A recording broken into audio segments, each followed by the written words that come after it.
Hi guys, welcome back to the Butterfly Effect podcast. You are joining us for our final episode of our Until Dawn deep dive. So yeah, very emotional moment. It's been a pleasure, but we'll get through the last episode. So I'm joined as always by Anya and by Jack. Hello, what's up guys? The episode starts with Josh having a meltdown, probably because he's not subscribed to the channel. But he's seeing all sorts of weird shit, from his dead sisters to pigs coming out the wall. I'll start with you, Anya. What did you make of this whole sequence? I definitely was, I don't know, because I was full freaked out because the pig fucking kind of gross. You just throw a punch at it, but overall it's really sad to see how he's all alone, hearing all these negative things, and just absolutely crumbling. And it's a crazy contrast to how we've seen him at the start, in chapter 2. And Rami does such an amazing job with his character. If anyone else were playing Josh, I don't know if it would hit as hard. I completely agree with that. He absolutely kills the performance. Almost, you could arguably say, blowing the other 7 sort of main kids out of the water with it. And he, obviously, from the main teen you see back in chapter 2 to the mentally decayed person he is now, at the end of the day, he tried to pull a prank. He almost had good intentions, just sort of executed poorly, or a bit harsh on the people, and emotionally manipulating them and stuff. But yeah, you really do feel sorry for him in the scene where he's absolutely melting down. He's blaming himself. He's seeing the sisters and stuff. I mean, Jack, what did you make of it? Really dark. I know I said earlier on when you play as Emily and you find Beth's head that it was probably the darkest segment of the game. Probably argue that this bit is, and you're really sort of, I mean, I know you've touched on Rami Malek's performance already, but you're really sort of starting to see how far his mental state has gone. And of course he sees the sisters, got the pig's head. There's even a shot of the Wendigo coming through as well, which was really haunting. But I love it because, don't get me wrong, I do like the horror in this game, but a lot of it is centered around jump scares. There's not really too many moments where you're given something different, something that's eerie, something that's genuinely frightening. And this scene does deliver that. So from me, chef's kiss, Supermassive really executed this bit well. Especially considering the whole thing's backed by the kind of classic horror tune Frère Jacques, and it's just really the whole thing ties together so well, and it kicks off the final chapter brilliantly for what's been just an absolute amazing game, arguably my favourite game. And then it gets to the bit where Sam and Mike, I guess, are wading through the water to retrieve Josh to get the cable cut. So hang on, I hang up on my brother. Shall I answer the call for the podcast? If you want. Hello, Luke. You are live on the Butterfly Effect podcast. I hope this better be good. You're such a bitch! Alright, I'll call you back, brother. So they're wading through the water. I'm just going to ask you guys round table here.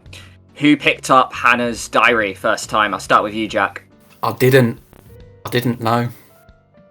Oh, okay. Anya? I did. Yeah, and obviously we're later going to learn that we had very different playthroughs based off of what happens here. So we'll get back into that moment later. What did you guys make of the strung up bodies when you go through the little chamber bit where the Wendigo's lair is, I guess? I'll start with you, Anya.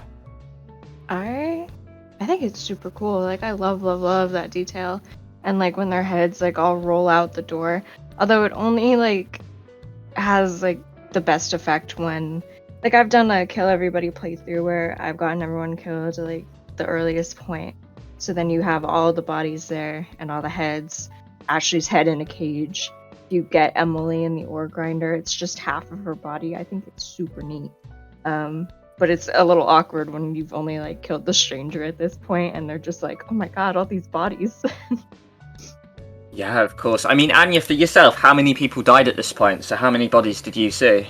For me, I just had Chris, and I felt really bad. Especially when Josh is coming back, and he's I didn't want anybody to die. And it's I know, I'm sorry, he was your best friend. I didn't mean to. Yeah, of course. I'm trying to think for myself, because for me it was Emily and Chris at this point. So I remember seeing Chris and the Stranger, because like even if you have a perfect playthrough at this point, I guess you always have to see the Stranger up, so you will always have at least one body. I can't remember if I had Emily up, because obviously I shot her down in the basement, and I don't know if the Wendigos would have got that body in time, being in the lodge. So I can't remember if that happens. Yeah, she's Jack. not, she's not in there. Oh, is she not? Okay, yeah. So for me, I only had Chris and the Stranger at this point, I guess. How about yourself, Jack? Yeah, exact same for me. Just Chris and the Stranger. But again, like to come back to a point I said just now, like just the introduction of the the hanging bodies, obviously the heads rolling out the door. Tonally, it's just something so different that we've come to expect from the rest of the game. So as far as like a final chapter goes, solid start, and I was quite in awe of like the environment and the world building and that Supermassive were doing here. Yeah, of course. And then obviously Sam and Mike get towards Josh, and they see him, kind of in the same sort of state we saw him earlier, but from an external perspective, which I thought was a really neat touch. So you sort of see Josh kind of imagining stuff, and it takes Mike to kind of wake him up, and I really like that bit of dialogue where he slaps him awake, and then he's sort of there like, "God, don't hit me, Mike." Similarly to like maybe how Mike sort of mistreated him earlier when, after like the kind of Chris and Ashley trap sequence. So I just really like the dialogue and the switch. And especially at this point, you kind of feel really sorry for Josh as well, because like Anya touched on before, he has to walk back through all the mess he's caused. And yeah, it's really dark. Did anyone have any additional points before we get back to the water sequence? I think the only thing, when at the very start, when Josh is hearing like all the negative things and Dr. Hill is doing his little monologue, I've thought about this before, and I think the only way that could have hit even better is if like the voices switched between all the friends. Like imagine like Ashley saying like there's more to be afraid of, and Emily calling him the self-indulgent spoiled little brat, and then Sam finishing it with like you're all alone. I feel like that would have been fucking intense. Oh, Supermassive Games, write that down. That's actually insane. I'd love to see that. That would have been epic. Yeah, I don't know what made me think of it. I think like because like you already hear some of their voices, but it's stuff that they've said to him already. Yeah. It's just him imagining like all of his friends saying the messed up stuff. Like, yeah, because I mean, he's clearly imagining his sisters blaming him for the death, right? So why not throw like the other characters in there and Dr. Hill and stuff as well? That would be a really decent touch, actually. Reminds me of Last Stop, funnily enough. I was thinking that. Sequence with Donna and the Stranger when they're falling down, and you've got all the characters like presumably saying these things. So yeah, I think I got the idea from Buffy. There's like an episode in season 7 where the big bad like can take the form of those who died, and they're just like messing with one of the characters by like going through all the big bads that they've had. It's crazy. But yeah, so then we get to the water scene where it almost looks like Mike drowns at one point, but then we have Josh, who bumps into the Wendigo, who at this point we realise is Hannah. So I'll go around the room, but my question to you guys would be, did Josh survive for you? And what were we thinking when we realised that it's Hannah if we hadn't known already? So I'll start with yourself, Anya. I think I had a feeling that it was Hannah, just because of like there was no evidence that she died like the way that Beth did. Like we knew she lived, so reading the journal was like, oh, damn, it's a little fucked up. And then you see the butterfly tattoo, and it's like, yeah, that makes sense. But yeah, Josh lived for me, but I almost feel like it's a mercy to have him die, considering how he ends up if you have him live. Yeah, I understand. And how about yourself, Jack? What happened in your sequence then? Yeah, so Josh died for me, and this is a question I was going to raise actually, because I find it a bit confusing that finding the diary. I mean, I'm assuming this is the case, that you have to find that diary in order for Josh to not die at this point, which for me is a bit confusing because it's not like he finds it, it's Sam or Mike, So am I missing something here? Do they tell Josh about the diary at this point? Because for me, it perhaps makes more sense that, finding the photo, with Hannah with the tattoo on would be more relevant. So is that something that you both share, or have I missed something? I'll let you step in, Anya, because you know more about the game for me. But am I right in thinking it's like a dialogue that happens when the three of them bump into each other for the first time? And I think Sam discloses it. Yes, she does. She just tells him it's Hannah. I don't remember if there's much of a reaction, especially because he's still kind of just coming out of his whole little meltdown here. But she does tell him. So with him knowing that, he can say Hannah when she's grabbed him, and then that's what spares him, I think. Yeah, it's interesting because I wonder if Hannah should recognize her brother regardless, considering her three of her old friends who put her down there are there. Whether she should recognize Josh anyway. So it is a bit of a questionable sequence. Another question I had for you, Jack, is do you feel almost really hard done that the whole thing of Josh's fate is determined by finding one random clue, if you sequence, you literally 5 minutes before? I'll do a bit. Yeah, I mean, I wasn't totally bummed out because obviously in my playthrough, I think Chris had already died. I don't think anyone else had died at this point. So yeah, I knew I wasn't going to get everybody alive, but yeah, it was a little bit of a, oh really, okay, I suppose it's easy to go back to get the 100% because you only got to go and find one thing in that chapter, but yeah, I thought maybe there could have been a little bit more to it, given that Josh is one of the main characters in this game. Yeah, I'm not sure I'm a big fan of the fact that his fate is determined by, like you say, someone else finding one clue before. I feel like it would have been stronger if maybe there was a choice from other characters or something that led up to this moment, a bit like the rats with bushy tails or whatever it is, the choice sequence. Finding one clue just seemed a bit unfortunate, a bit almost out of your control, especially if you miss it, which you can easily do because there's no indication whether to go left or right in the water. Yeah, fantastic. So are we happy to move on to Matt? Just one more thing. I'm posting it. Okay. Yeah, this is the Oh, gift. here we go. Oh yeah! Oh god! Wow, look at that! I've got to post that in the thing. Jesus Yeah. Christ! I can't help but laugh at this scene just because of the furious jiggle. I've never Look at noticed that. What? Fucking hell! Is Adam's apples having a fucking seizure? That's really. There you go, guys. Anya's found a bit of an exclusive glitch there. But is that in every playthrough? Yeah. Oh wow! Jesus, I've been terrified in my life a lot, but I don't think my neck's ever done that. I'm never not going to Never see that jiggled. now. Yeah, jeez. Oh, there you go, guys. Great. So we move on to the next sequence, which is Matt and Jess. I'll let Anya speak first because I know you're such a big Jess fan. But yeah, just talk me through this whole sequence, what you were feeling and what happened. I am. So, because I had both Jess and Matt at the moment.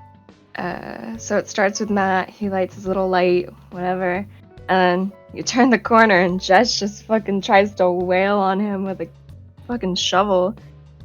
I think I was so startled, I wasn't ready for it, that I just had Matt get clocked by her, and I was like, alright, well, let's calm down. But he takes it like a champ, he's just like, Jesus, what the hell? But it's also cool that he'll just catch it if you do get the QTE. But I do really like them. I think they deserved a bit of a longer sequence, either in this moment or maybe something they met up earlier. Because they work well together. I liked the scene that we had with them. And I also like how if you had the flare gun scenario, Matt can bring up that there's a monster instead of still thinking that there's a psycho killer. Because these two have been severely out of the loop all night. So then having a little bit to piece it together is nice. I do think it's a little bit criminal that Jess is only playable without Matt, because I do think this works better with the both of them versus just having one. Cause like their little conversations, like if you examine the little elevator shaft, he's like, "You fell that far," and she's like, "Yeah." Well, I fell off a fire tower. Oh, no kidding. Like they're cute. But I hid with them because there's no way that she could run, in my opinion. But I do think that if we were gonna run, Matt's a little football player, you know? He should have just like picked her up and just hauled ass down the field. I completely agree, especially considering he could just straight up abandon her, and you can be really selfish with Matt in this scene, actually. Yeah, no, of course. I don't know why he never did that. Way. Yeah. Oh, go on. So, yeah, Jack, any thoughts or feelings about this scene? Yeah, I feel a bit hard done by in this scene, like in my first playthrough. It comes back to a point that I mentioned in a previous episode. So, you know, in episode 5, when you have Sam running from the psycho, I believe you have to run twice and then hide to then get away from the psycho. So I applied the same principle here. So when the choice came up for me as Jess to run or hide, I thought I'm going to run because last time that worked. And then, of course, Wendigo then dropped down in front of her and she was dead. So within quick succession, I'd suddenly lost Josh and Jess. And it was like, I don't know, something felt a little bit unjust about it, in the sense that I was rewarded for running earlier. And from here on in the game, you have to hide all the time, because even in the final sequence, I got screwed up by this as well. So, yeah, Jess, obviously in my game, didn't really feature much. And then, of course, you have like the don't move segment with Matt, I believe. But yeah, I sort of look back on this one, I'm thinking, I don't know. I felt as a little bit cheated as a player, to be honest. Yeah, it does make sense. And especially the thing you mentioned about losing all the characters at once. I've always said a big horror element from this game is from losing the characters, because you want the perfect playthrough. And when it happens like that, in almost like an unjust manner, like I know a load of people aren't a fan of, if you look at a game like Man of Medan, a big part Conrad can die in is when the gate shuts on him. And loads of people have complained it's because they didn't know you had to button mash square rather than press it. And it almost needs to be displayed better. And it's one of those things, it's a bit like you mentioned with House of Ashes when Nick died for you, where it almost was a lighting problem, wasn't it? Yeah, exactly. So, you know, I'm completely open. Like, if I've gone wrong somewhere, fair enough. Like the Josh one, okay, like as flawed as it can be, kind of. This one, it felt straight 50-50, and I'm not such a big fan of that. Of course, it's I think I might be wrong in saying this, but I'm pretty sure Matt and Jess are the two hardest characters to keep alive. I believe there's a whole trophy, isn't there, to keep Jess alive, I think. Yeah, there is. Yeah, that's it. And I guess it does make you feel really rewarded when and if you do get it. So, yeah, I had a few thoughts and feelings about this whole scene. So first of all, I thought it was quite nice that Jess and Matt got a scene together. I guess you have Mike and Emily, who were a previous relationship. As Matt earlier in the lodge, I think I defended Jess because I was like, I need to get my girlfriend under control here. So Jess and Matt had almost like a little bit of respect in my game, I felt. And it was nice that they got a cool scene, because not only hadn't before, it was kind of a bit like the anti-Mike and the Emily club in a way, in a sense, a little bit, you know. So, yeah, it was really cool to see that. So, similar to Anya, actually, I think we had a lot of QTE fails that were similar. I got absolutely clocked by Jess as well. Yeah, I took a shovel to the face or whatever it was. Almost glad it happened, because it conditions you for a later choice, which happens. So yeah, I guess there's that bit you hide, and I was so terrified of this bit, because obviously I said in the last episode how thrilled I was when Jess made a comeback, and I was even more thrilled that I chose to leave her as Ashley when she was potentially under a trapdoor, because I was like, have I just killed Jess there? It was still running in my mind whether that was the right or wrong thing to do. So when Jess comes back in the scene, I'm thinking to myself, maybe I made the right choice there because she's here. So yeah. But yeah, when we get to the hide scene, it's such a difficult thing, and I understand why there's a trophy to save Jess, because you have to do a dope move, and instantly after, you have to tap a button. And it's almost so harsh on Until Dawn's part that they threw this in. And I got it by an absolute nanosecond. It was right at the end of it, and I felt like, you know, a nanosecond later, I would have got Jess killed. And Matt, because I think both of them die, don't they? Yeah. Yeah, and really awful deaths as well, which I must mention. But another thing I like about this whole sequence is the amount of variety. Whether Jess is by herself, whether Matt's by himself, whether they're both together. There's a moment where you can hide and run, and there's a moment where you have to go to the metal or wooden door at the end. There's a second choice, then there's a second dope move sequence. It was only when I did my research, you know, a little before this, that I discovered how varied this scene actually was, because I've only ever played it out one way, to be honest. So that's always really nice to see. I just love it when Supermassive Game gives us a lot of variety to play about with. One nitpick thing that I didn't like about the sequence was the fact that I'm the kind of person that reads trophies when they pop up. So I'll pause the game, see what I want. The game tells you that you've saved Jess and Matt, which I did, or that I saved Jess.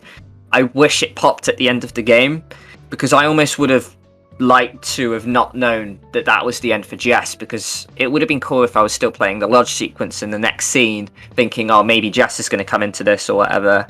It was almost like a predetermined fate that I knew about, and I just wasn't a fan of being told this early. I'd rather wait till the end of the game. So yeah, brilliant. Any additional points on Matt and Jess? I love them. That is all. Just that I love them, yeah. So yeah, it goes back to Sam and Mike, where Sam, as we covered in the last episode, does her epic climbing up a mountain, and she's walking back to the lodge. What did we make of this scene? I'll start with you, Jack, where you're kind of just riding back. There's some quick time events to get back to the main cast. Yeah, so, I mean, I don't know, I suppose you could argue that there's an inconsistency, because you remember you playing sort of as Chris in the same strip earlier, and you don't even run half the distance she covers, and yet he dies. Maybe I'm trying to think back now. Actually, if you fail these quick time events, is there a Wendigo behind her? Is she any real jeopardy at this point? Anyway, regardless, yeah, I did the QTEs, got to the door, and then there's this camera shot, isn't there, where like something's coming up behind her, and you think, oh wait, is she going to meet the same fate as Chris? But no, it's not. It's Mike. And like, for a split second, it's really confusing, but he sort of looks at her for a couple of seconds without saying anything, and I don't know, it sort of crossed my mind, is she imagining this or something, or has something happened to Mike that I don't know about yet, because it was a little bit weird to me. Yeah. I do completely agree. Anya, anything to mention there? Not really. I think it's honestly, I forget about this scene a lot, that you have to run all the way back, and then Mike just pops out of nowhere. Yeah, it's a bit of a filler scene, really, isn't it, to move all the pieces in place, yeah. But yeah, I do agree with you, Jack, though. The Mike's sort of kind of entry to see Sam is just so weird, why he doesn't say hello from far away to not jump scare her. If there's a potential Wendigo behind, why did Mike get there in one piece so suddenly, after being, waded through water, and just after, potentially losing Josh. So yeah, regardless of that scene happening, we get to our big final sequence. So, I'll just start with, say, you, Jack. What happened in your big final scene of when the Wendigos appear? And I know you're a big fan of this scene with, for example, the Wendigo on the chandelier, I think it is. Just talk me through the scene then. Yeah, it is. It's an epic scene, and it really goes into that whole home invasion thing, because at this point you've only seen the Wendigos outside or in the mine shaft. So now they've infiltrated the lodge, the area that you would associate as, the safe space. So I thought that was really cool. And yeah, just the image of the Wendigo. You know how you talked about the image of Sam and the Psycho in the background. for me, it's probably the Wendigo swinging on the chandelier. It's just like a brilliant snapshot for this game. But yeah, so for this point for me, it was Sam, Mike, Emily, Ashley, and I don't think Matt goes to the lodge, does he? I don't remember seeing him at the lodge anyway.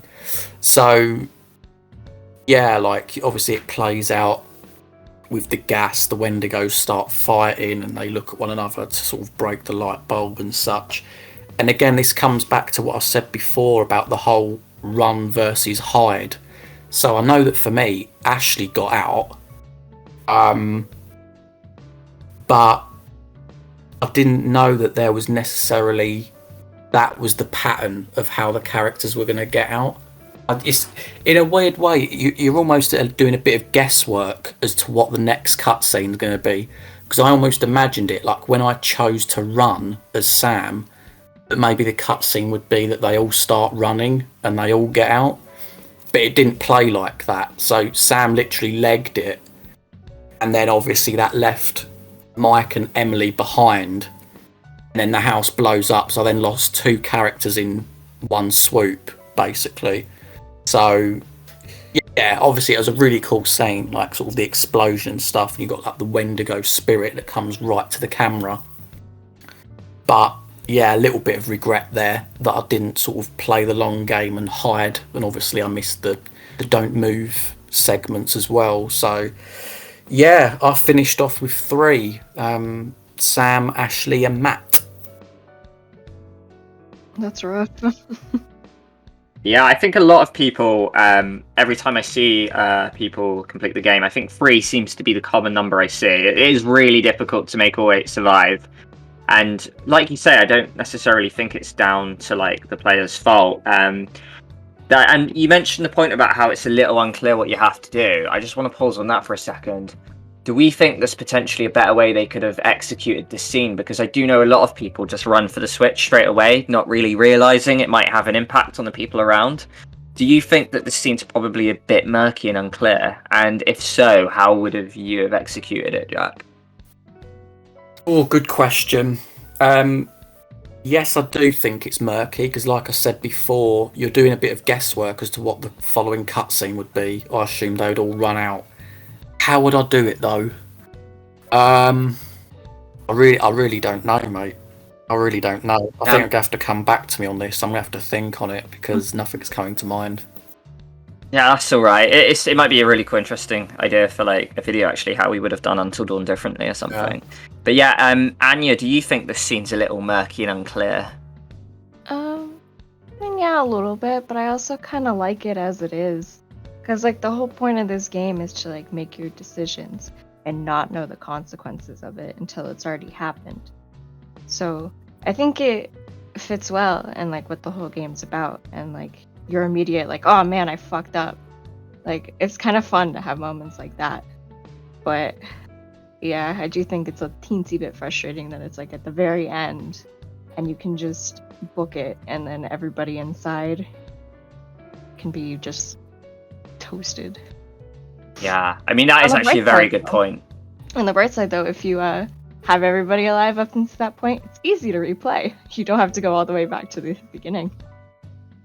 True. I mean, it is a very good point because, like you say, it probably is very deliberate on Supermassive Games' part because, like you say, a big part of this game is living with your consequences, making choices with not much time to consider it. It's just, I guess it is the most gutting choice, right, where it might be murky and unclear, but it's at the consequence of potentially around 5 characters. So yeah, while we're with you, Anya, tell us about the scene. Did you like it, and how many people survived for you? I love it. I agree that like the Wendigo on the chandelier is like such an awesome shot. Like just like the whole cinematography, just like the whole, all of it is just like really amazing.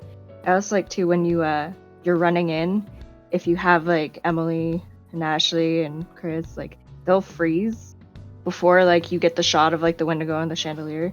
So they're just like, they notice and they stop, and then you see like they're all in there. And you're like, oh, that's why we're not moving. Don't move a fucking muscle. Yeah, it was so stressful. I did all of my don't moves, and I got everyone I had out. So I only had Emily and Ashley because I didn't have Chris. And I had Emily out first because of the whole bite thing. She pushes Ashley, and then if she doesn't push Ashley, then Ashley would leave first. But I so tense the whole time. But I did all my don't moves, and I got everybody out on time. And I finished only with Chris gone.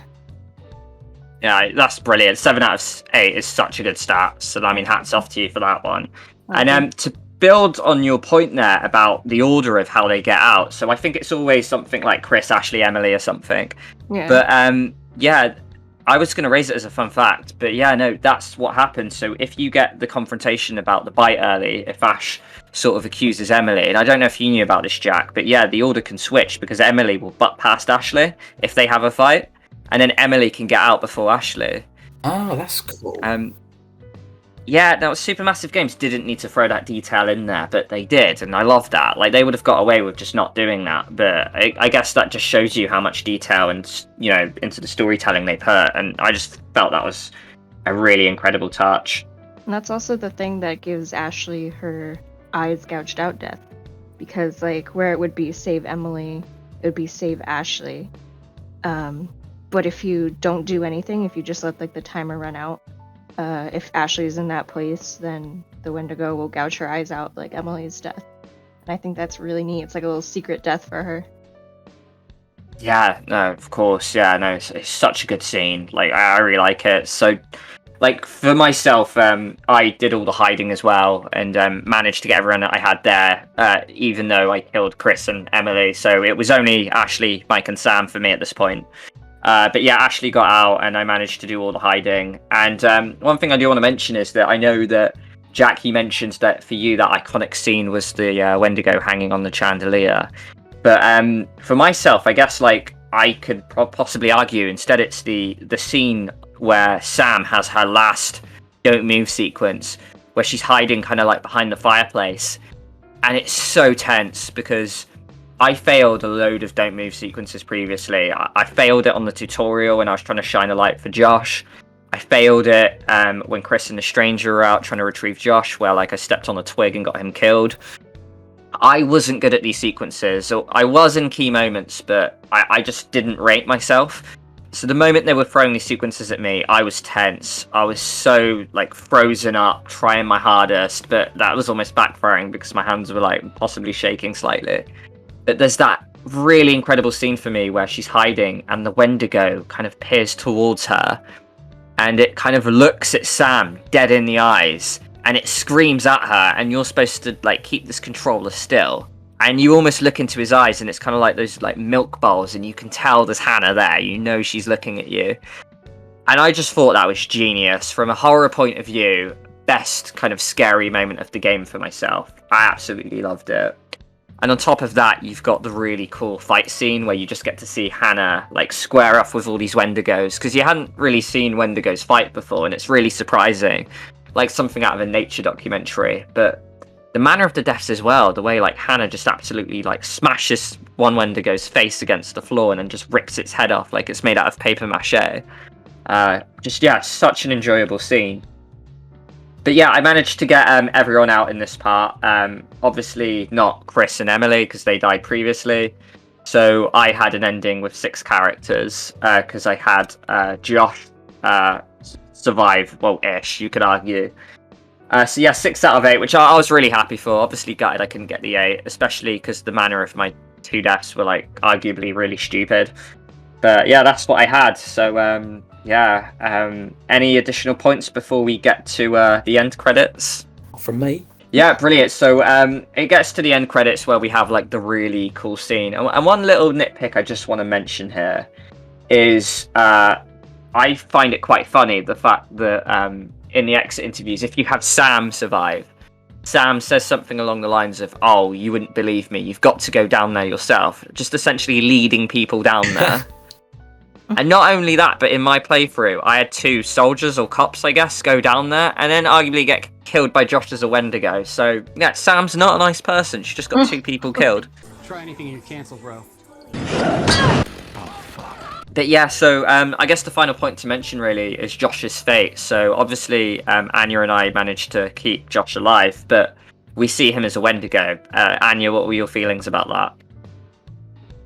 It was really upsetting, especially because there's no way around it that you learn after the fact. Like, even if you saved everybody, there's always the stranger's body that he's gonna munch on. So it's just kind of like, man, there's really no way that we could have gone back and fixed this. Like, there has to be something I can do. Nope. And that's it. It's either he dies or he becomes a Wendigo. Because, like, when Hannah gets blown up, that's, like, the spirit of the Wendigo going right to him. So... It has opinions, you know, because loads of people hate Josh. They're like, oh, he got every bit of what he deserved.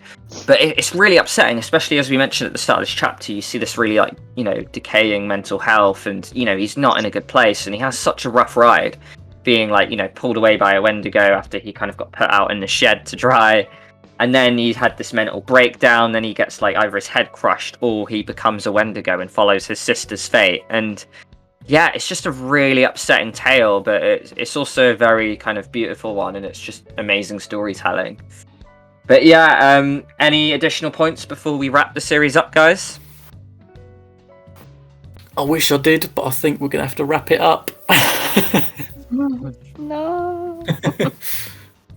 Yeah, well, we hope you guys have enjoyed this whole series of Until Dawn. It's arguably my favourite game. It's been an absolute pleasure to deep dive back through with it. Obviously, we've had a lot of great moments from episode 1, me getting a foot cramp at the first moment, to, you know, the elk and the honey badger. So yeah, we'll do a lot more deep dives like this game. So tell us, what was your favourite moment of Until Dawn? We hope you enjoyed the podcast. Jack, anything to mention there? Yeah, of course, guys. Like, this was obviously in the run-up to the quarry. So moving forward, you can see a similar thing happen with that. We're going to do a deep dive analysis of each chapter in the future. So you can look forward to that. And of course, guys, if you enjoy seeing Supermassive content, please hit the subscribe button. Ah, brilliant. And Anya, it's been a pleasure having you. Will you come back for future videos? If you pay me enough. Oh, there we go. Right, so we hope you're going to enjoy the future videos with Jack and I. But no, it's been great having you, Anya. We hope you've enjoyed the podcast and the journey. Thanks for having me. But yeah, thank you very much, guys. This has been the Butterfly Effect podcast, Until Dawn. So yeah, we'll see you in future videos. Thank you very much for joining us on this journey. Bye-bye. Adios.